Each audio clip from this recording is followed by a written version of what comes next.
La tenture, ça ne fait pas de bruit. Quand on frappe sur un rideau, ça ne fait pas de bruit. Et l'homme était habitué à entendre frapper au rideau. Il était attentif à l'appel de Dieu. Aujourd'hui, on a fait des portes. On n'entend plus l'appel. On a fait du bois. On n'entend plus. On est trop embarrassé par les choses de la vie. Le Seigneur nous rappelle à l'ordre avec ce mot. On l'a vu hier, ce mot, par rapport aux reproches que le Seigneur peut faire à ces hommes qui sont venus avec une loi, qui sont venus inventer des choses. Vous savez, il y a eu un moment de silence dans la parole de Dieu entre l'Ancien et le Nouveau Testament. Ce moment de silence est d'environ 400 ans. Et pendant 400 ans, Dieu n'a plus parlé. Et quand Dieu ne parle pas, on lui fait dire ce qu'on veut. On prend la place de Dieu. Amen. Et 200 ans avant l'arrivée du Seigneur, avant la naissance de Christ, il y a eu ce qu'on appelle l'apparition de sectes qui sont apparues on les retrouve dans la parole de Dieu, on les appelle les pharisiens, les sadducéens, tous ces hommes qui sont venus dans ce moment de silence. Dieu n'avait pas envie de parler et ils ont pris la place de Dieu. Je vous le dis, quand Dieu ne parle pas, on lui fait dire ce qu'on veut.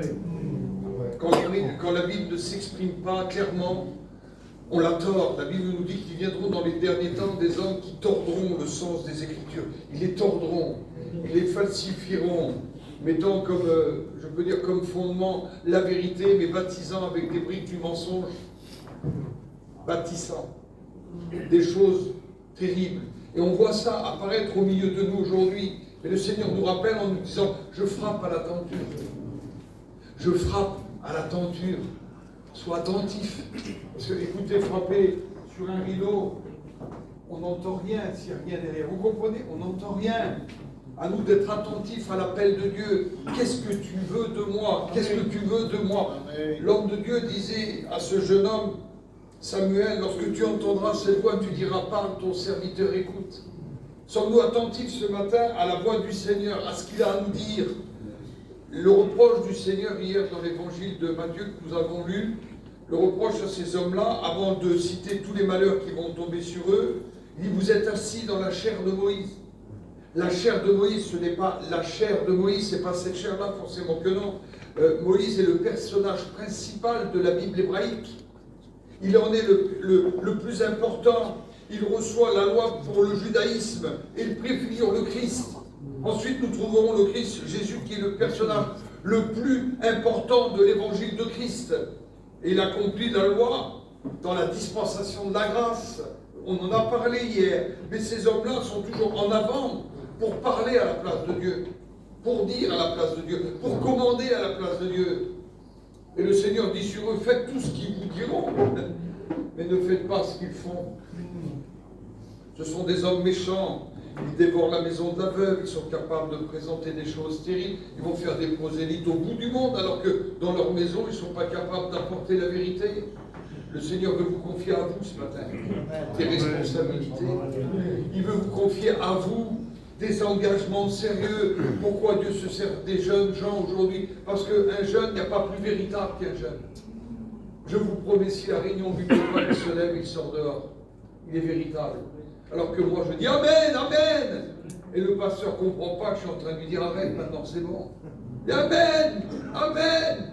Et lui il croit que c'est vrai, il continue, il peut parler 1h30 sans parler une seule fois de Jésus. Présentant ses propres idées. Le Seigneur ne veut pas nos idées. Je vous l'ai dit hier, je vous le répète. Le peuple en a marre des prédications. On veut des messages. Amen. On veut des messages. S'il serait permis de manifester dans nos églises, je vous promets les frères, on aurait des pancartes avec marqué dessus, on veut des messages. Parle-nous Seigneur, emploie ton serviteur, dis-nous ce que tu as à nous dire, peut-être mal dit, peut-être pas avec un beau langage, on ne veut pas des beaux langages. Non. On veut des Amen en esprit, en vérité. Amen. On veut des ainsi soit-il. On veut que la volonté de Dieu se fasse au milieu de moi. Mais parle-moi. David a pu dire ça dans le psaume 51. Frappe-moi comme on frappe un linge au lavoir. Purifie-moi avec de l'hysope. Désinfecte-moi, purifie-moi. Je veux annoncer encore ta parole. Voici, l'homme de Dieu est capable de dire, mais purifie-moi, ça veut dire, excusez-moi, ça veut dire, je suis un pourri. Purifie-moi. Parle-moi. Vous connaissez cette expression aujourd'hui, désinfecte-moi. On a besoin de passer sous un produit hydroalcoolique pour se purifier les mains. Mais j'ai besoin de passer sous le regard de Dieu pour purifier mon corps. Parle-moi. Qu'est-ce que tu veux de moi, Seigneur? Qu'est-ce que tu veux de moi ce matin? Je ne sais pas dans quel état d'esprit nous sommes venus ce matin dans cette salle. Je ne sais pas qui vous a appelé, je ne sais pas si tu as été invité. Ce n'est pas facile, il faut faire des kilomètres. Et moi, je suis venu avec un état d'esprit. Parle-moi, Seigneur. À ce fait, je puisse annoncer ce que tu m'as donné, car j'ai reçu du Seigneur ce que je vous ai annoncé. Cette vérité de l'évangile de Matthieu, au chapitre 25, à partir du verset 14, juste avant, il y a la parabole des jeunes filles. Et puis là, on part dans une autre idée, mais toujours pour nous, dans l'idée de ce séminaire, mieux le connaître pour mieux le servir, mieux apprendre à le connaître pour mieux apprendre à le servir, c'est ce que je veux. Encore un merci pour mes frères qui m'ont donné cette invitation de vous rencontrer, de vous voir, de vous retrouver pour certains et de passer ce bon moment ensemble. Vous l'avez compris encore, Seigneur. Je voudrais le faire avec mon frère trésorier, oui. Dieu te bénisse. Béni soit ton nom, Seigneur Jésus. Nous voulons te remercier pour la grâce que tu nous donnes. Le Seigneur donc s'adresse à ces hommes-là, il leur expose le retour du Seigneur en lui disant, alors le royaume des cieux est semblable à 10 jeunes filles qui, ayant pris pour lampe, allèrent à la rencontre de l'époux. Il parlait de 5 sages, 5 moins sages, on va dire des folles. Et au verset 14, il est dit ce mot-là, il en sera comme un homme qui, partant pour un voyage, appela ses serviteurs et leur remit ses biens.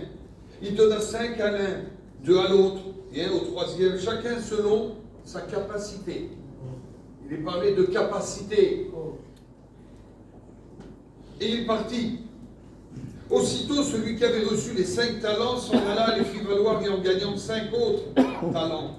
De même, celui qui avait reçu les 2 talents en gagna 2 autres, et celui qui n'en avait reçu qu'un alla faire un creux dans la terre et le cacha.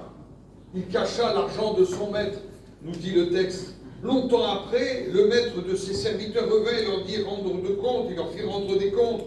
Celui qui avait reçu les 5 talents s'approcha et apporta 5 autres talents. Et il dit, Seigneur, tu m'as remis 5 talents, voici j'en ai gagné 5 autres.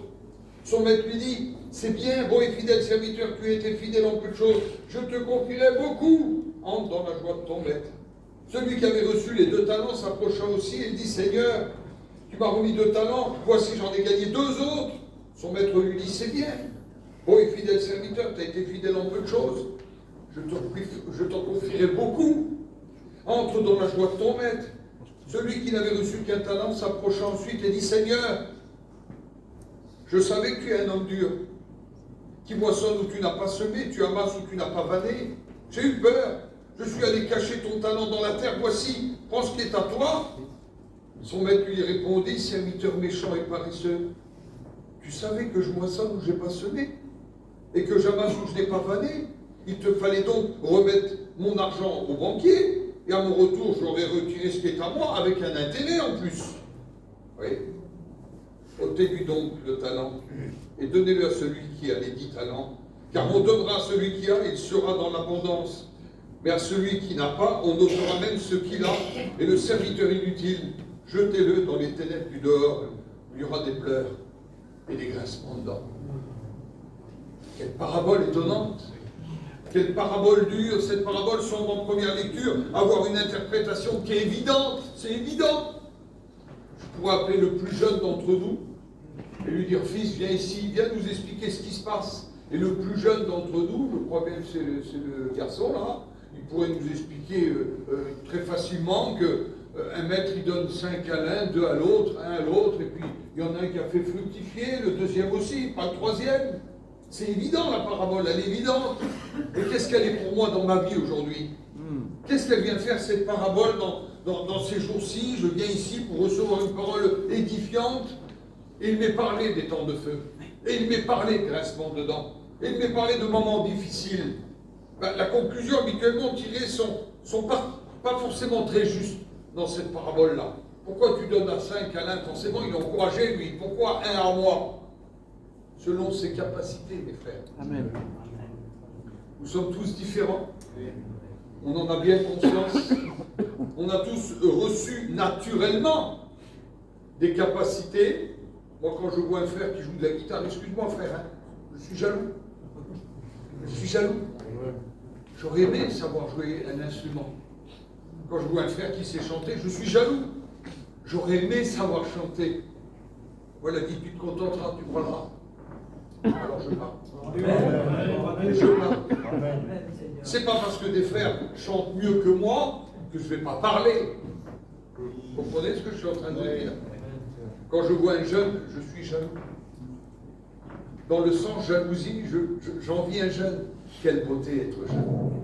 Quand on commence à prendre de l'âge, on devient rouillé, on voit plus clair, on a des problèmes. La Bible nous l'enseigne, que ça, les battants se referment, hein, les meules tombent, et tout ce qui sont. C'est un gros problème. Et quand on regarde les jeunes, quelle beauté d'avoir 15 ans, 16 ans. Quelle beauté! Mais quelle beauté d'avoir 16 ans et de mettre toute sa vigueur dans les mains du Seigneur. Parce que si c'est pour avoir de la force, avoir de la vigueur et les mettre dans les mains du monde, ça ne m'intéresse pas. Une interprétation qui est superficielle de cette parabole, qui est que nous avons tous reçu quelque chose. Et un a reçu selon ses capacités. Le frère sait chanter, il a reçu selon ses capacités. Et il met ses capacités au service du Seigneur. Gloire à Dieu. De mettre ses capacités au service du Seigneur.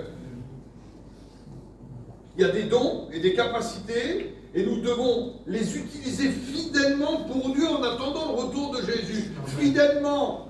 Le seul problème aujourd'hui, on en parlait encore hier soir, c'est que souvent ces dons et ces capacités, le monde nous rattrape très vite. Et si je suis un chanteur, qui plus est un bon guitariste, aujourd'hui dans la région, qu'est-ce que je vais faire? Surtout si je ne sais pas faire un marché. Je vais retourner facilement dans cet excès de mettre mon talent au service du monde, puisque c'est bien connu. Si je les mets dans les mains de Dieu, ça ne rapporte rien. Quand bien même je chante 10 cantiques à la Réunion, qu'est-ce que ça va me rapporter? Dans le premier sens du terme, rien. J'ai jamais vu un guitariste payé pour chanter des cantiques dans une réunion. T'es payé toi dans ta salle? Non, pas encore, ça va venir. En premier lieu, quand bien même je prêche comme un Dieu, ça ne me rapporte rien. En premier lieu. Mais si je calcule la rémunération céleste qu'il est en train de me préparer, je suis le mieux payé. Quel plaisir de travailler pour Dieu. Combien coûte une âme? Quel est le prix d'une âme? Moi j'aimerais vous dire, mais quel est le prix d'une âme? Combien coûte une âme? Julien, ça coûte combien une âme? Que servirait-il à un homme de gagner le monde s'il perd? Donc, une âme, c'est plus que le monde. Imaginez-vous, si vous avez 2-3 maisons sur la Costa Brava, là, ça vaut de l'argent quand même. Eh bien, une âme, ça n'a pas de prix. Qu'est-ce qui compte? C'est ce qu'on fait avec ce corps que le Seigneur nous a donné. À quoi je l'emploie? Ce corps. À quoi je l'emploie? Qu'est-ce que j'en fais? Qu'est-ce que tu vaux? Je vous l'ai dit hier, on est des zéros. Eh oui. Là, je me lance un peu, je sais, je vais me faire disputer. Je le sais. Pony, excuse-moi, mon frère. T'es un zéro. Excuse-moi. T'es un zéro. Là, c'est encore pire. En vérité. Je vous le dis. Plus je me regarde, plus je sais qui je suis. Excusez-moi. Julien, t'es un zéro. Oui. Eh oui. Jeannot, tu le sais, t'es quoi? Il le sait. Oui, mais quand on met Jésus, Amen. à la fin des zéros, ça fait 1. Mais si je mets Jésus avant les zéros, avec moi on est 10. Avec toi on est 100, avec toi on est 1000, avec toi on est 10 000, avec toi on est 100 000, avec toi on est 1 million, avec toi on est 10 millions. C'est le 1 qui compte. C'est le 1 qui compte. Je vous l'ai déjà dit, je vous le répète encore. Je sais qu'il y a des gars qui vendent sur les marchés ici. Combien ça vaut ça? La pochette? Combien? Ça vaut rien. Ça vaut rien. Ça vaut quelque chose ou ça vaut rien? Oui, mais ça dépend ce que je mets dedans. C'est ce que je mets dedans qui compte. Si je mets mon téléphone, elle prend de la valeur, cette pochette. Parce que mon téléphone, je vous promets, si vous regardez dedans, il y a tout ce que j'aime. Il y a les photos de mes pauvres parents.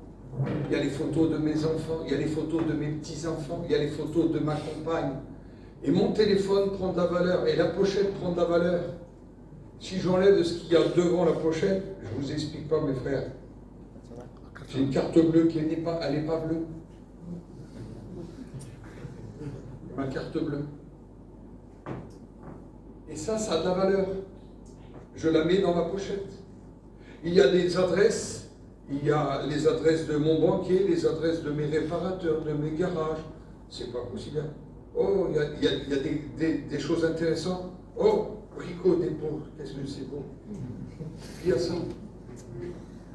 Ça, c'est ma carte vitale. Sans ça, je vous promets, je rentre à l'hôpital à Montpellier, à Perpignan. J'arrive, je suis mort. Ah, la gare qui vient vers moi. Monsieur, oui, vous savez la carte vitale? Je suis en train de mourir, madame. Si tu n'as pas ça, tu n'es pas soigné, mon frère. Donc ça a de la valeur. Et quand je mets tout cela dans cette pochette, je la mets ici dans cette pochette. Combien vaut cette pochette?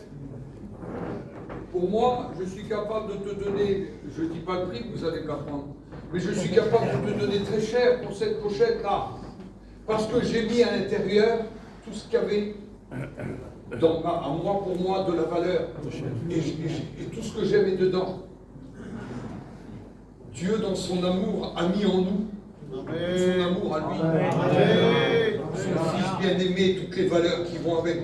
Combien tu as de la valeur. C'est pour ça qu'il laisse les 99 pour aller chercher celle qui est perdue. Celle qui est perdue a besoin. Et Dieu le sait, il va la chercher. Pourquoi? Elle a de la valeur. Mais au départ, ça vaut rien. C'est un homme, c'est un corps. Il est venu souffler en lui son esprit, le dotant d'une conscience. L'homme est devenu un être humain avec une conscience qui est capable de lui rappeler ce qu'il faut faire, ce qu'il ne faut pas faire, le condamnant lorsqu'il fait le mal, le gratifiant quand il fait le bien. Dieu nous a dotés de cette conscience, qu'elle est bonne, la conscience qui vient de Dieu. Elle est bonne, mes frères, elle est bonne. C'est cette conscience qui fait que ce texte, oh qu'il est tout agréable pour des frères de demeurer ensemble. C'est cette conscience qui nous rappelle lorsque je vois un frère, Seigneur, je t'aime pourtant. On est à des lieux différents. Il nous a réunis dans son amour et dans sa grâce. Et quand je te regarde, mon frère, je peux dire clairement, oui, je t'aime. Je vous aime, mes copains. C'est vraiment. C'est pas du cinéma parce que je suis tout seul et vous êtes 200 ou 300. Non, c'est pas ça. C'est pas ça. C'est ce qui crée en nous quelque chose qui vient de lui. Son amour, sa grâce, sa patience, sa bonté. Cette paix-là, il nous la donne ici. Et moi, venir vous dire que je vous aime, ça n'a rien de compliqué. Je suis peut-être un des seuls dans cette salle ici ce matin. Je suis capable de descendre, de prendre n'importe lequel d'entre vous dans mes bras, de l'embrasser et de vous dire je t'aime. C'est peut-être pas le cas de tout le monde. C'est peut-être pas le cas de tout le monde. Mais moi, ça ne me dérange pas. Mais venez chez moi, vous allez faire la même chose chez moi. Je vous promets que je ne suis pas un louis d'or. Je vous promets que je ne plais pas à tout le monde. Je vous promets qu'il y en a qui ont joué ma carte. Je vous promets qu'on a voulu me casser la figure. Je vous promets qu'on a voulu me tuer. Lorsque j'étais dans le monde, ça n'arrivait pas. J'étais protégé. J'étais protégé. J'étais dans Paris, il y avait les Yougoslaves à l'époque, ils sont venus chez moi, ils ont voulu me tuer. Mon père est intervenu, je ne suis pas mort. Parce que j'avais un père qui me protégeait. Tout Paris écoutait cet homme-là. Vous comprenez ça? Aujourd'hui, notre Père qui est aux cieux, ne serait-il pas capable de te protéger? Ne serait-il pas capable de mettre sur ta vie un dôme de fer que rien ne pourra t'atteindre, les obus les plus robustes? Pourquoi promènes-tu des regards inquiets? Ne t'ai-je pas dit que si tu crois, tu verras la gloire de Dieu? Alors tu n'es juste bon qu'à prêcher, alors juste à chanter, mais Dieu t'appelle à autre chose. Dieu vous appelle à un engagement. Combien de serviteurs au milieu de nous? Une trentaine, peut-être, je ne sais pas combien il y a de pasteurs ici. Levez la main les pasteurs. Vous voyez, ça ne va pas loin. Donc tous les autres ne sont pas appelés à servir le Seigneur. Je vous pose la question, mes copains, vous êtes mes copains? Dieu ne voudrait pas vous utiliser aussi à vous? Dieu ne voudrait pas vous enrôler? Dieu ne voudrait pas vous confier des talents ce matin? Mais si, bien sûr que si. À toi de dire parle, ton serviteur écoute. Je ne vous parle pas d'engagement philosophique, théologique, engagement dans la prédication et dans l'enseignement de la parole de Dieu. Non, celui qui veut servir Dieu. Samuel, lorsqu'il a répondu, parle ton serviteur écoute, je m'excuse, c'était pas un grand gaillard de 30 ans et 35 ans. C'est plus tard qu'il est devenu l'homme qu'il était, le prophète. Il n'y a pas de problème, mais quand il a répondu à l'appel, lorsqu'il a dit parle, ton serviteur écoute, c'était encore un jeune homme, un très jeune homme. Dieu veut lever au milieu de nous des services. Ah, alors je vais à l'école biblique, mais qui t'a dit ça? Qui t'a dit que parce que tu voulais servir, c'était l'école biblique? Mais je ne suis pas apte à prêcher, des fois à annoncer, à enseigner. Ce n'est pas mes aptitudes, mais je joue. Je chante, je prie, je visite, je parle, je donne des conseils aux jeunes. Mais Dieu veut vous utiliser, mes frères. À vous de vous engager dans le service. Pour nous, service, prédication, service, pasteur. Mais non! Mais non! Dieu s'est servi d'un âne. Vous irez là-bas à la sortie de la ville, il dit à 2 de ses disciples, le Seigneur, vous verrez un anneau attaché. Vous irez le prendre, les personnes viendront vers vous, qu'est-ce que vous faites? Et vous répondrez, le Seigneur en a besoin. Le Seigneur en a besoin. Ah, excuse-moi, hier je t'ai parlé de poussin. Je t'ai dit que tu étais un poussin, ce matin je te dis que tu es un âne. Peut-être demain je te dirai que tu es un cheval, on verra bien.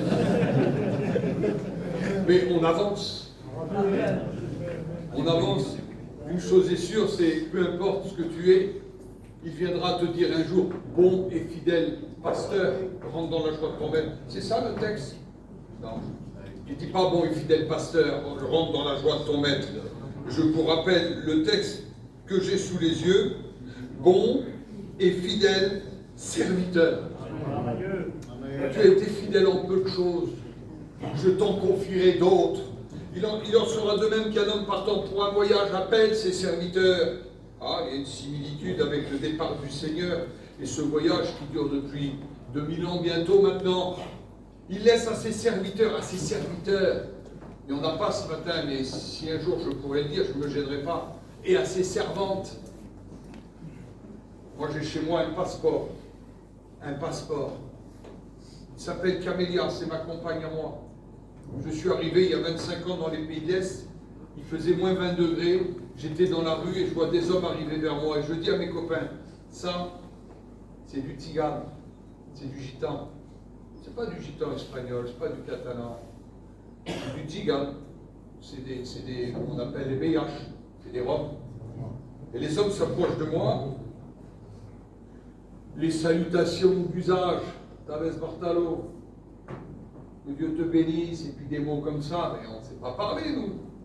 Et j'étais devant l'homme, et on aurait dit Don Diego de la Vega, je faisais des gestes, moi, la France, 20 ans, 30 ans.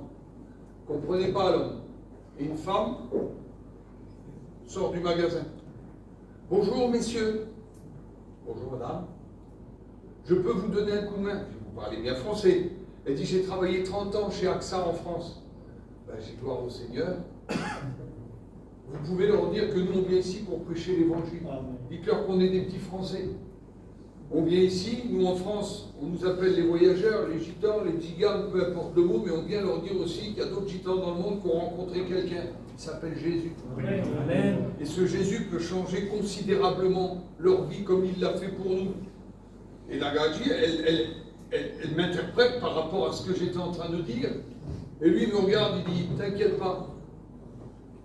On te connaît, ça fait 3 ans qu'on te surveille. Et je ne savais pas.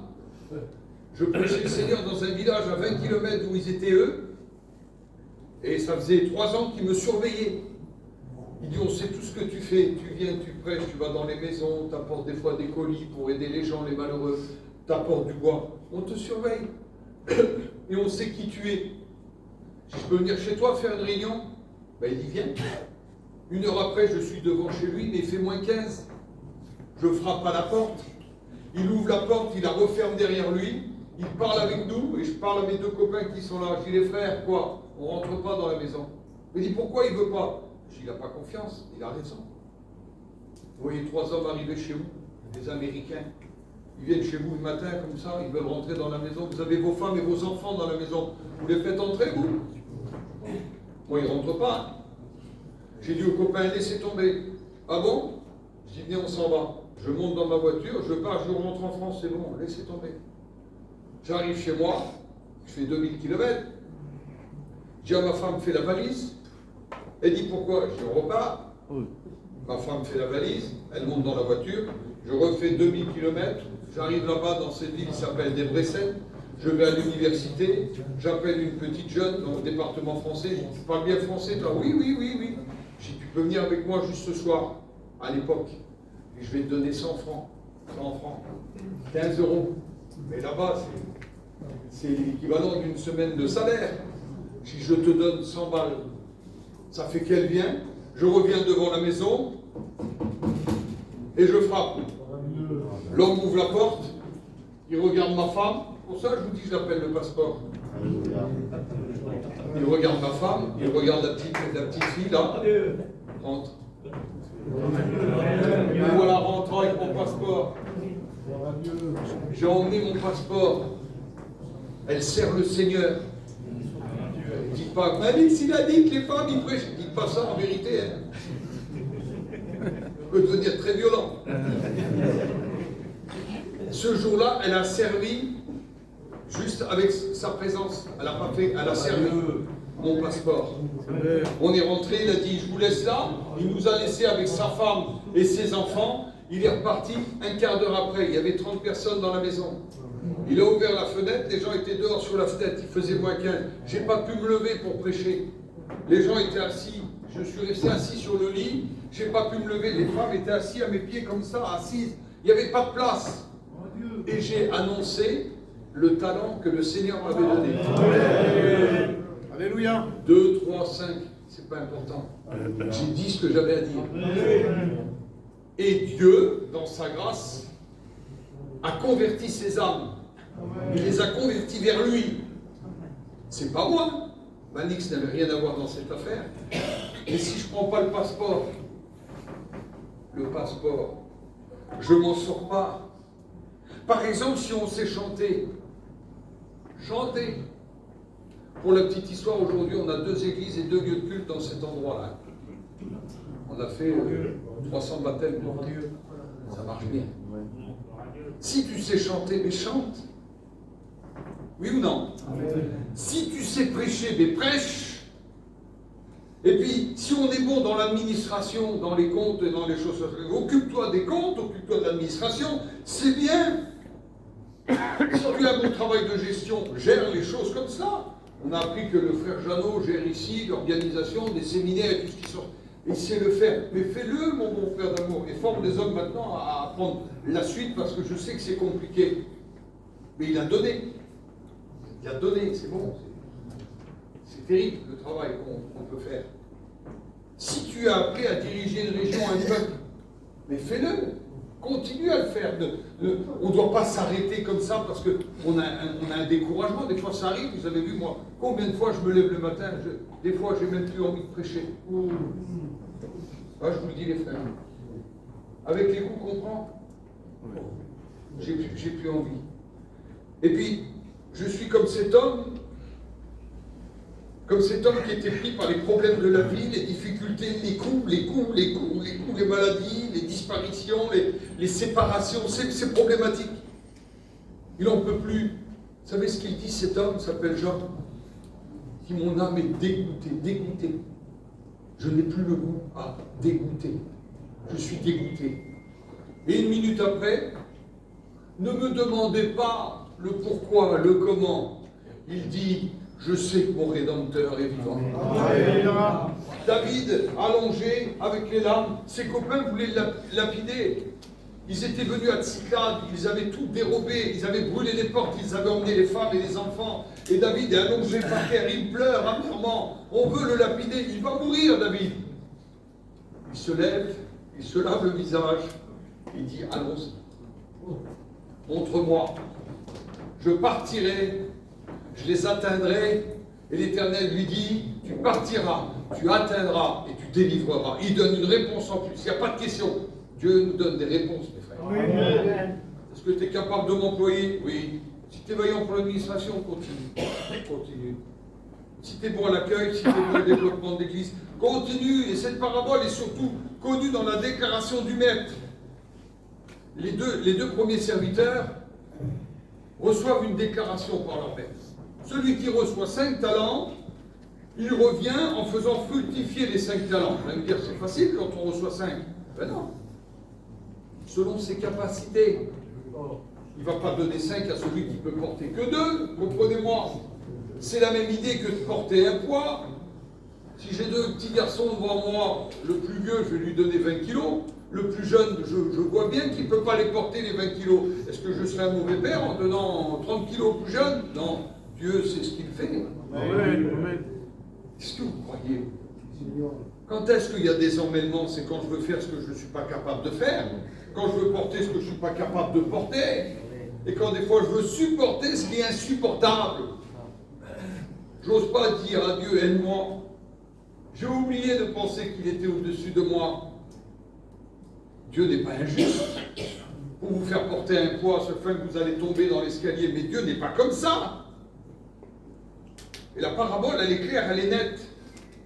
Les 2 serviteurs, celui qui a reçu 5, celui qui a reçu 2, les 2 serviteurs reçoivent la même parole. Bon et fidèle serviteur, tu as été fidèle en peu de choses, je t'en confierai d'autres. C'est les mêmes mots, le 2 ou le 5. Pourquoi je me tue pour avoir 5? Si Dieu m'a donné 2. Pourquoi je vais me battre? Me battre avec Jeannot, me battre avec Julien, me battre avec les frères. David, me battre avec toi pour avoir une église, pour avoir 5. Pourquoi? Dieu m'a donné 2, je prends 2. Fais fructifier les 2, on verra après si tu auras les 5. Parce que c'est la promesse de Dieu, je t'en confierai d'autres. Donc, fais fructifier déjà les 2. J'explique à mes jeunes à l'école biblique, parce que n'oubliez pas que vos jeunes, quand vous nous les envoyez, ils ne sont plus à vous. Ils sont à nous. Pendant 2 mois, c'est nos petits. Ça devient mes étudiants, les frères catalans, les frères roms, les frères espagnols, les manouches. Ils deviennent mes étudiants. Alors je leur explique, fils, il y a un problème d'escalier chez nous. Comment? Oui, il y a un problème d'escalier. On se trompe d'une marche à chaque fois. Lorsqu'on est au pied de la première marche, c'est un jeune qui vient à la réunion. La seconde marche, il comprend quelque chose. Il a une attitude, il a compris. Des fois, il a une émotion. Il a un frisson. Il a des pleurs. Ça peut arriver, il a des pleurs. Et nous, on appelle ça la conversion. Dieu n'appelle pas ça la conversion. Dieu appelle ça l'approche. Et puis, il y a une seconde marche. Il se met à travailler. Il se convertit, lui, ce jour-là. Donc, il se met à travailler. Il range les chaises, il monte le chapiteau, il nous aide dans l'église. Maman! Dieu l'appelle, celui-là. Dieu ne l'a pas appelé à le servir. Il vient de convertir. On se trompe d'une marche. Et on le prend, on le jette à l'école biblique. Et lorsqu'il arrive à l'école biblique, il y a des enseignants qui lui disent que celui qui aspire à la charge d'évêque doit être irréprochable, marié d'une seule femme, pas être adonné au vin, il doit tenir bien sa maison, il doit conduire sa compagne, il faut qu'elle soit soumise, il ne doit pas être attiré par l'argent. On lui donne les 18 conditions à celui qui aspire à la charge d'évêque. Et là, le petit ne comprend rien, il vient de se convertir. Il n'est pas appelé à servir. Quand Dieu nous appelle à servir, il donne 5. Quand Dieu nous appelle à se donner à lui, on nous donne 1 et on verra plus tard. Tu vas aller de progrès en progrès. Mais nous, on se trompe d'escalier et on jette nos petits dans les fosses. Et nous, on est des grands lions. Et c'est la parole qui trie. On avait 43 candidatures au ministère il y a 3 ans. 43 candidatures au ministère. J'ai dit, venez à la salle. Oui, venez avec vos femmes. Et venez avec vos anciens aussi. Donc on se retrouvait une salle à peu près comme aujourd'hui, avec les femmes et les anciens. Il y avait même des jeunes qui étaient là, des fils de ces fameux 43. Et je leur ai exposé l'appel au ministère. Celui qui aspire à la charge au ministère, bam, bam, bam, bam. 1h15 plus tard, je dis les frères, vous voulez servir le Seigneur, levons-nous ensemble et prions le Seigneur. Sur 43, 21 seulement se sont levés. Où sont partis les 22 autres? Où ils sont partis sur la phonie? Ils ont disparu? Non, ils étaient toujours assis, mais ils ont resté assis.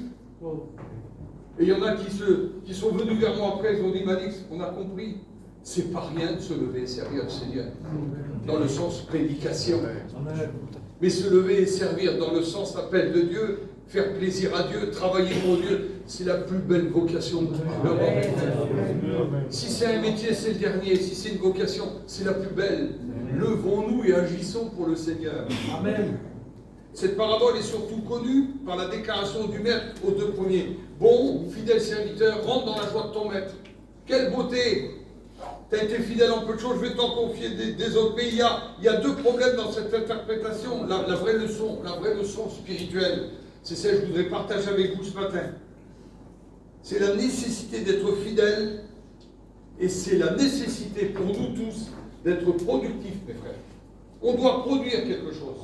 Notre ministère, notre engagement avec Dieu, alors le ministère pour nous, les serviteurs de Dieu, notre engagement avec Dieu pour mes frères qui sont diacres, qui ont un travail dans l'Église, n'oubliez pas que le diacre doit remplir les mêmes conditions que le serviteur de Dieu. Bien souvent, nous on dit, ah le diacre, c'est le gars, il ne peut pas aller à l'école publique. Si tu ne peux pas aller à l'école publique, tu ne peux pas être diacre non plus. C'est les mêmes conditions. Sauf qu'un est appelé à servir aux tables, l'autre est appelé à servir dans le message d'enseignement. Les conditions sont les mêmes, celui qui aspire à la charge d'évêque. Et ça, on aura peut-être un moment pour parler de ça un autre jour. Et là, la vraie leçon, ce qui prédomine dans cette leçon-là, il faut être productif. Il faut produire quelque chose. Excuse-moi. Non, je ne m'excuse pas. Non, faut dire ce que j'ai dit. Si tu es appelé pasteur, si tu es appelé diacre, et qu'on ne voit pas le fruit de ton ministère ou de ton engagement, je m'excuse, il y a un problème à la base. On doit être productif. On doit apporter quelque chose. On ne demande pas d'attirer les foules, de remplir des stades, on ne parle pas de ça. Chacun selon ses capacités. Ouais. Je suis pasteur d'une petite église de 40 membres. Il m'a donné une église de 40 membres, il ne m'a pas donné un stade ou bien d'être évangéliste au Burkina Faso là-bas et remplir des plaines entières. C'est pas ça. Le mot traduit par talent n'a rien à voir avec nos dos et nos capacités. Talent, c'est vraiment le poids, 34 kilos environ. 34 kilos. Et donc, je disais tout à l'heure, si un jeune peut porter 34, il ne peut pas porter le 68. C'est pas possible. Et puis, il ne peut pas apporter encore au-dessus. C'est pas possible matériellement parlant. Dieu ne nous charge pas des mots qu'on n'a pas chargés. Puis, on va essayer d'interpréter la parabole. La parabole, là, le maître, c'est Jésus lui-même. Il est parti pour un voyage, il a placé ses serviteurs et il leur donne à chacun des talents selon leurs capacités. C'est bien. Les serviteurs, ce sont ceux qui se réclament de lui. Donc, nous tous, là, à part s'il y aurait un ami ou deux au milieu de nous, nous tous, nous sommes concernés. Nous nous réclamons de lui et lorsqu'on se réclame de lui, on est appelé à être productif, à apporter quelque chose. Ça, c'est bon. Le voyage, c'est la période entre l'ascension et le retour du Seigneur, ça c'est le voyage, on a tout compris. Les talents, c'est une richesse spirituelle, une activité spirituelle donnée par Dieu. Ministère, diaconat, jeunes gens qui peuvent nous aider, il n'y a pas de souci de ce côté-là. Ça c'est, chacun doit travailler. Et les capacités, c'est les capacités humaines du personne. Je vois le frère là tout à l'heure, il sait chanter, il sait jouer aussi, ben, lui il a une capacité que j'ai pas, oui ou non frère? C'est bien ça? Tu es au-dessus de moi? Non? Moi, je suis pasteur. Est-ce que je suis au-dessus de toi? Non. Mais non, on sert tous les deux le Seigneur. C'est toi que tu as peur. Tu es comme moi. Toi, tu n'oses pas me dire, mon frère, on est pareil, nous. Mais si, on est pareil. Moi, je tiens à te le dire. Maintenant, Dieu a établi des hiérarchies dans l'Église, mais c'est normal. Moi, que je suis ici, je suis sous l'aile, on va dire comme ça. Je suis sous l'aile de Julien, excusez-moi mes frères. Quand je suis ici, je fais partie du groupe catalan, ben, quand je suis ici, ben, je l'écoute à lui. Prenez une idée, chez nous, dans la région centre, il y a le frère chinois, vous avez entendu parler de ce frère-là, hein, c'est un frère qui est là-bas dans la région depuis des années. Dans l'âge, il est plus jeune que moi. Dans le ministère, il est plus jeune que moi. Lui, il est pasteur d'église, moi aussi. Lui, il n'enseigne pas. Moi, je suis missionnaire. Je suis président de la Hongrie. Je suis trésorier national dans notre mission. C'est plus des casquettes que j'ai, hein, c'est un sombrero. Hein, vous comprenez ça? Et bien, dans ma région, quand on fait les rencontres, je suis soumis à Chinois. Je ne fais rien sans demander à Chinois. Pourquoi? Hiérarchiquement parlant, il est au-dessus de moi. Maintenant, dans tout le reste, le Chinois me regarde à moi comme un père, il me respecte, il me demande beaucoup de choses. Mais au niveau de la région, par rapport aux capacités, il est notre conseiller de région, je suis soumis à lui. Et c'est ce que Dieu nous demande d'ici là.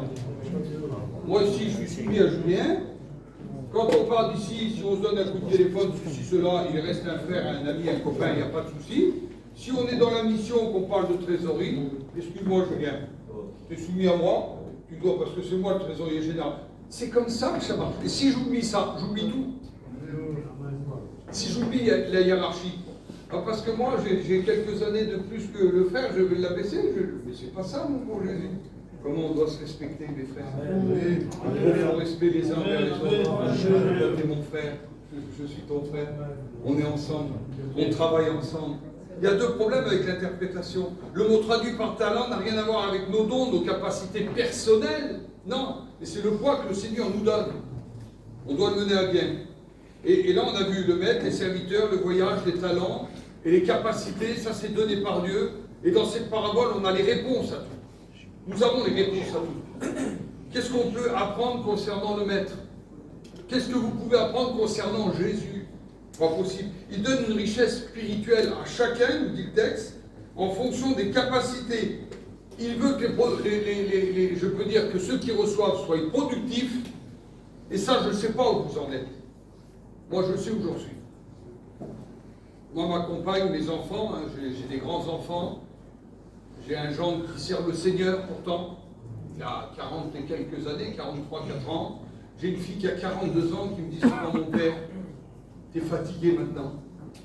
Tu devrais ralentir. J'ai ma femme qui vient tout de suite. Elle prend de la force quand la plus vieille, elle parle. Ma femme, elle vient tout de suite. Toi, même la petite, elle le dit. Donc c'est vrai. C'est évident si la petite le dit. C'est que c'est vrai. Alors je les laisse parler, moi. Puis, voilà. Mon petit-fils, il vient pas boum. Ça serait bien qu'on va un petit peu à la pêche, tout ça. Je dis, moi, à la pêche, même avec des sous, je ne peux pas y aller. J'ai pas la patience. Je suis un faux calme. J'ai pas la patience, la pêche. Moi, je voudrais faire ça, des poissons. Mais le problème, c'est que j'ai le même problème au niveau de l'évangile. C'est que quand je vais à la pêche que Dieu m'a appelé à aller, je veux du poisson. Ah, je ne reste pas dans un endroit où je perds mon temps, moi. Je tape la poussière avec lui, ben, vous ne voulez pas du Seigneur, je vais aller dans l'autre village là-bas. Mais non, si, viens, ah, voilà. Je veux du poisson. Et je leur dis aux gens, croyez pas que je perds mon temps avec vous, hein. Pourquoi? Il y en a des milliers qui ont besoin du Seigneur autour. Ça fait 2-3 réunions qu'on vient chez vous, ça ne bouge pas, excusez-moi. Hein. Oui, mais le temps, la conversion, une seconde, arrêtez-moi. Tu dis oui ou tu dis non. Je ne perds pas mon temps avec vous. Je vais aller dans d'autres villages. Je vais prêcher l'amour de Jésus. Il va me confier d'autres talents. Ah, qu'est-ce que c'est beau!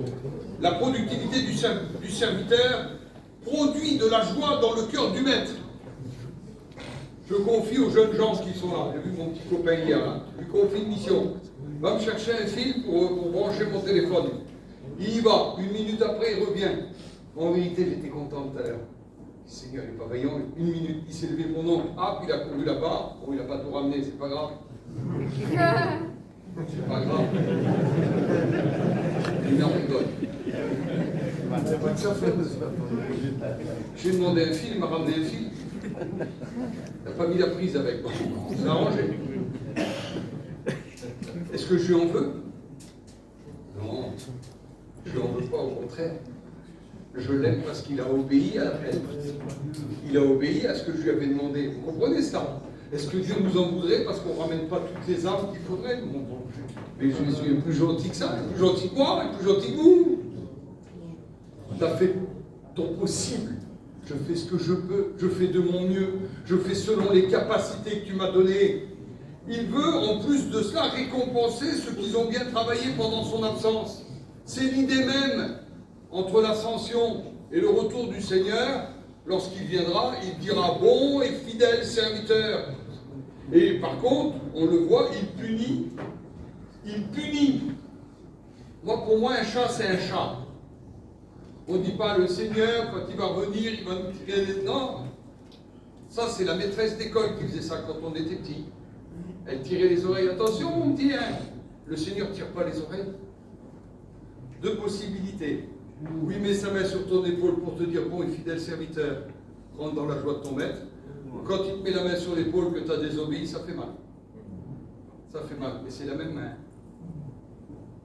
Oh, garçon, tu bouges un peu. T'en as pas assez de rester comme ça inactif. T'en as pas assez de rester comme ça non productif.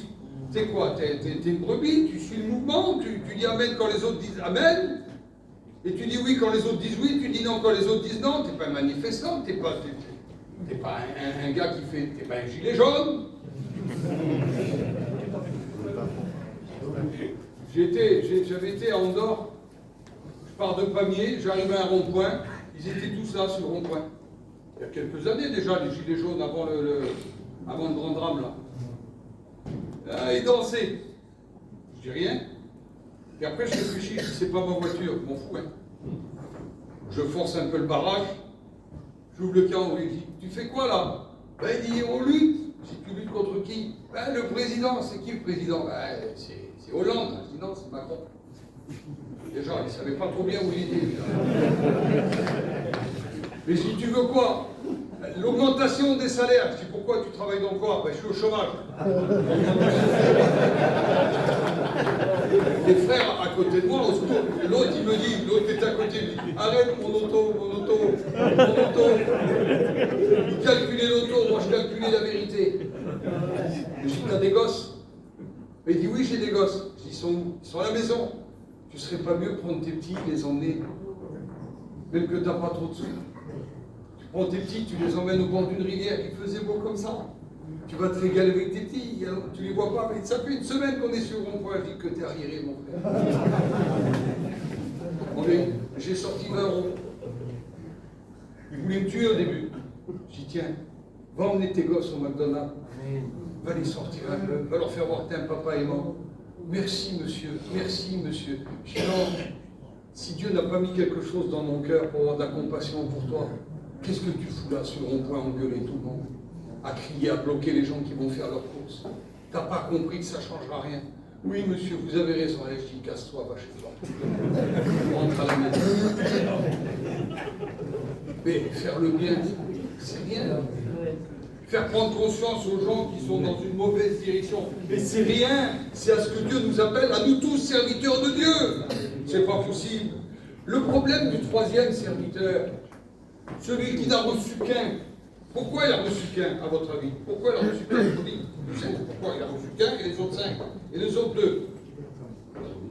Il n'avait pas les épaules pour recevoir 2. Il avait 6. Est-ce qu'il est diminué par rapport aux autres?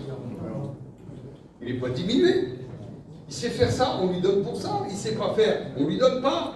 Ça devrait être simple à comprendre dans nos cœurs. Mais toi, tu goûtes, t'es un petit bébé. Je veux aller à l'école biblique, moi, tu ne sais pas lire. Tu ne peux pas quitter ta belle-mère. Parce que c'est la belle-mère qui t'a appelé. Sœur Ginette, 11h42, le dimanche matin. Mon enfant, c'est moi qui te parle ce matin. Ah bon? On ne le savait pas. Tu fais de la misère à ta femme? Ben oui, c'est ta fille. Je t'appelle à me servir, mon enfant, ce matin. Ouais. Alors lève-toi. Je vais me lever, toi. Elle est folle, la vieille. Pourquoi le Seigneur ne l'a pas dit? Pourquoi il n'a pas dit à moi le Seigneur? Pourquoi il ne m'a pas dit, mon fils, je voudrais t'engager dans un service Tu prêcheras l'évangile, ça s'appelle la paix. Pourquoi il ne me dit pas le vif désir? Pourquoi il ne l'a pas mis dans mon cœur? Et c'est belle maman, 11h52, qui doit le faire le dimanche matin parce qu'elle a peur que je boxe sa fille, que je me sépare avec elle. Alors elle emploie tous les stratagèmes. Dieu est capable de vous appeler à vous. La Bible nous dit que le serviteur, l'homme de Dieu réunit ses serviteurs et leur confie chacun un talent. Voudrais-tu recevoir de la main du Seigneur ce matin un talent, 2 talents, 3 talents, 4 talents, un talent? Voudrais-tu? Celui qui le veut, levez la main, mes frères. On est la majorité. Je le veux, je le veux, je le veux. Mais sauf que quand il me les donne, j'en fais quoi? J'en fais quoi? Oui, mais il y avait la demi-finale hier soir. Et moi, je veux bien. Barcelone, ils sont forts. Et puis le PSG, puis Marseille. Ouais, mais t'es pas venu à la réunion. T'as négligé, t'as cherché un stratagème pour pas venir. T'as dit, je suis malade, j'ai mal de gorge, j'ai mal au nez. Pourquoi? Pourquoi tu te défiles devant le service du Seigneur? T'es pas fidèle dans ces petites choses, mais crois pas qu'il va t'en confier des grands. Mais nous, on veut sauter les étapes, les escaliers. On les monte pas, on prend l'ascenseur. Gien, il n'y a rien, Gien. C'est un petit pays de campagne, il n'y a rien, il n'y a pas une épicerie, il n'y a rien. On n'est pas Gien. Répondez à l'appel de Dieu, Gien, c'est Las Vegas.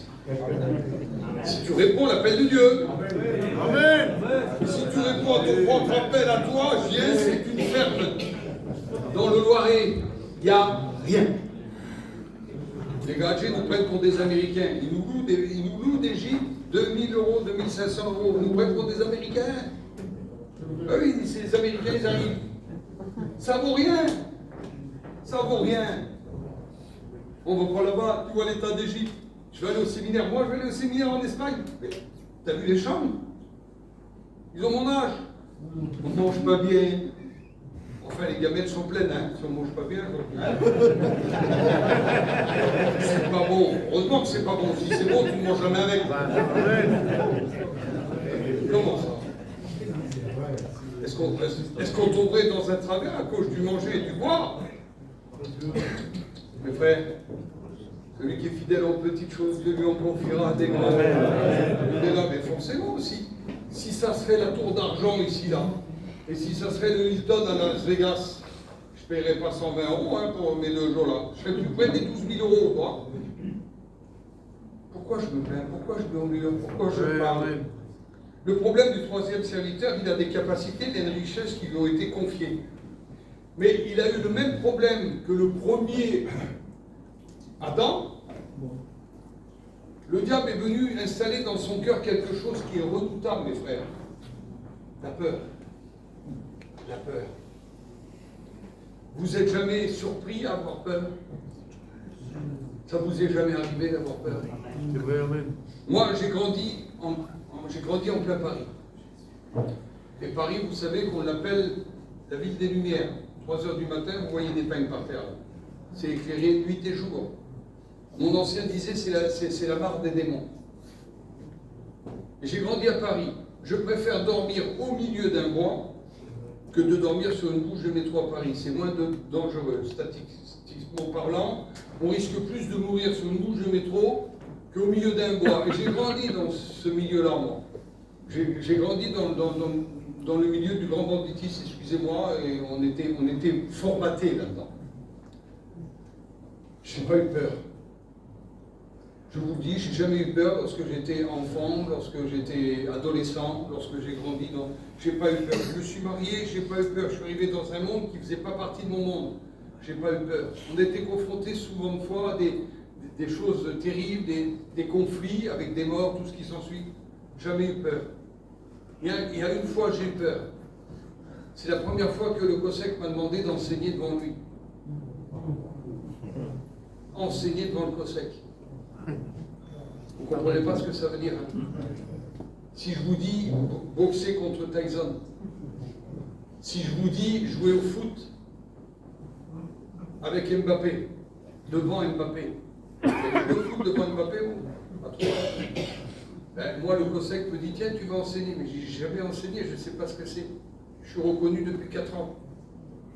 Il me donne son livret de vérité biblique, le Saint-Esprit. Vous l'avez connu tout ça? Alléluia.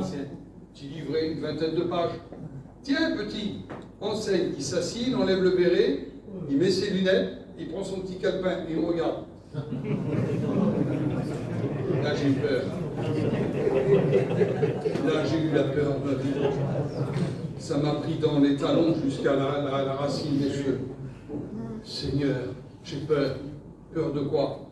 Peur de ne pas être à la hauteur. Oh, mais t'inquiète pas. Si je t'ai confié ça aujourd'hui, parce que tu seras à la hauteur. Merci Seigneur. Alléluia. Et j'ai pris le petit livre du Cossec.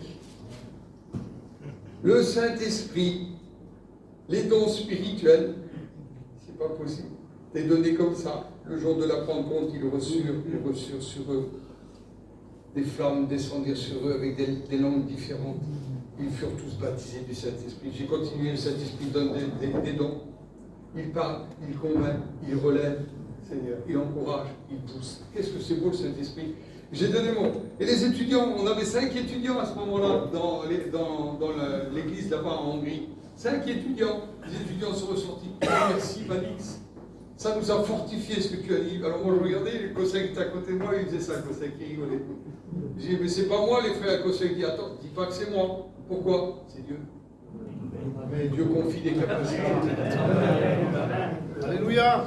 4 ans plus tard, on arrive à Jonc. On a 20 étudiants. Jimmy me dit, Manix, il faut que tu enseignes ici à Jonc. Ah, je dis, moi non, je ne suis pas... Le Mandouche, c'est compliqué l'enseignement. S'il faut que tu enseignes ici à Jonc. Moi, Jimmy, non, je ne suis pas friand de ça. Quoi? Si tu n'enseignes pas à Jonc, tu n'enseigneras pas en France. J'ai eu peur. J'ai eu peur qu'il m'enlève mon petit jouet. Mon petit travail en France, il va me l'enlever. J'enseigne à Jonc, j'ai des conditions, Jimmy. Je pose des conditions à Jimmy. Quel coffre? Oui. Ce qu'on appelle de la folie, hein, en quelque sorte. Je dis, Jimmy, à une condition, si ça ne va pas, tu me reprends. Oui. Il se met devant moi, les petites lunettes, et je vous avoue, il notait de temps en temps, quand je disais que je devais dire des blagues, hein, certainement. Il notait de temps en temps, c'est ça. Et ça, de Jimmy, ça fait peur. Il ne parlait pas. Il ne disait pas un mot. Juste ça. Alors, je continuais, moi. Puis à midi, tout fier, midi et demi, il mangeait. Je me rappellerai toujours, mon bon sauveur. Il mangeait. Frère Jimmy, quoi? Je voudrais demander pour ce matin. C'était bien. Il pose la fourchette, il pose le couteau. C'était bien. Ça va passer à 2 mètres au-dessus de ma tête. Alors il dit, là, ça va passer à 30 mètres. Jésus d'amour. Oui, mais s'il ne me dit pas la vérité, aujourd'hui, j'aurai le même enseignement. Et je ne serai peut-être pas là avec vous. Mais parce qu'il m'a dit la vérité, je me suis rectifié. Et j'ai dit, maintenant, je veux être capable d'apporter un enseignement et un message que j'appelle le plus petit au milieu de nous. Je lui dis, viens ici, sur quoi j'ai parlé ce matin? Et le petit est capable de répéter ce que j'ai dit, parce que je reste simple. Je ne viens pas ici pour vous en mettre plein la vue, mes frères. Je suis comme vous. Je suis peut-être plus simple au milieu de nous. Je n'ai pas un message théologique. J'ai un message pédagogique. Vous voulez parler à un enfant, si vous lui parlez de toute votre hauteur, ça ne marchera pas. Le petit va vous regarder comme ça, s'il y a le soleil derrière, et vous allez l'éblouir. Il faut savoir s'asseoir, des fois, s'accroupir devant un petit. Et vous allez voir, quand vous vous mettez à sa hauteur, il comprend tout. Il vient dans vos bras. Il fait plus que vous écoutez. Il vient dans vos bras, il prend confiance. J'espère que vous avez confiance en moi. Si ce que je vous dis n'est pas marqué dans la Bible, je vous le dis tout de suite, mettez-moi dehors dès ce midi. Le problème du troisième serviteur, c'est qu'il n'a pas une bonne image du maître. C'est le danger quand on n'a pas une bonne image de celui qui nous enrôle. Je sais que tu moissonnes où tu n'as pas planté, et puis que tu viens amasser ce que tu n'as pas vanné. Mais ça ne marche pas, ça. Il part avec des idées préconçues du maître. Mais qui es-tu pour juger Dieu? Qui es-tu pour comparer Dieu à celui qui chargerait quelqu'un d'une façon lourde, qui mettrait sur lui des fardeaux? C'est les pharisiens qui ont fait ça. Ils mettaient des fardeaux pesants sur les gens. Ils ne mettaient pas le doigt pour les lever. Il n'est pas le malhonnête, mais il est appelé serviteur inutile. Il n'est pas malhonnête, ce gars-là. Pas malhonnête du tout. Mais il est appelé serviteur inutile. C'est un serviteur inutile. Il perd ce qu'il a reçu au détriment de celui qui a reçu déjà plein. Puis la parole de Dieu nous dit qu'il est écarté de la maison du maître. Est-ce que c'est ce que je veux, moi, ce matin? Je ne veux pas être écarté de la maison du maître. Je ne suis pas pasteur, c'est pas important. Je sais qui je suis. Je ne suis peut-être pas appelé à être un pasteur, je ne suis peut-être pas appelé à être un enseignant. Cette parabole soulève la question de la récompense du chrétien pour sa façon de vivre dans sa vie chrétienne. Car chacun recevra une récompense par rapport au bien ou au mal qu'il aura fait sur la terre. Il est bien question d'un travail pour Dieu, là. Je vous parle du tribunal de Christ, moi, je ne vous parle pas du grand trône blanc. C'est deux choses différentes. Je ne sais pas si je deviens compliqué, mais si je deviens compliqué, vous me faites comme ça, temps mort. J'ai une question, mais on essaiera de répondre à la question.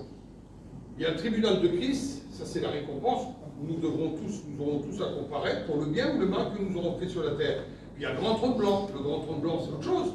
Je ne vais pas passer un grand trône blanc après l'enlèvement de l'Église, les frères. C'est clair comme de l'ombrage, tout ce que je dis là. C'est comme si que le Seigneur me dirait, viens, tu rentres dans l'hôtel, t'es bien, t'es nourri, t'es logé, et puis 15 jours après, il me prend, il me jette dehors, sans aucun motif. Ça ne marche pas.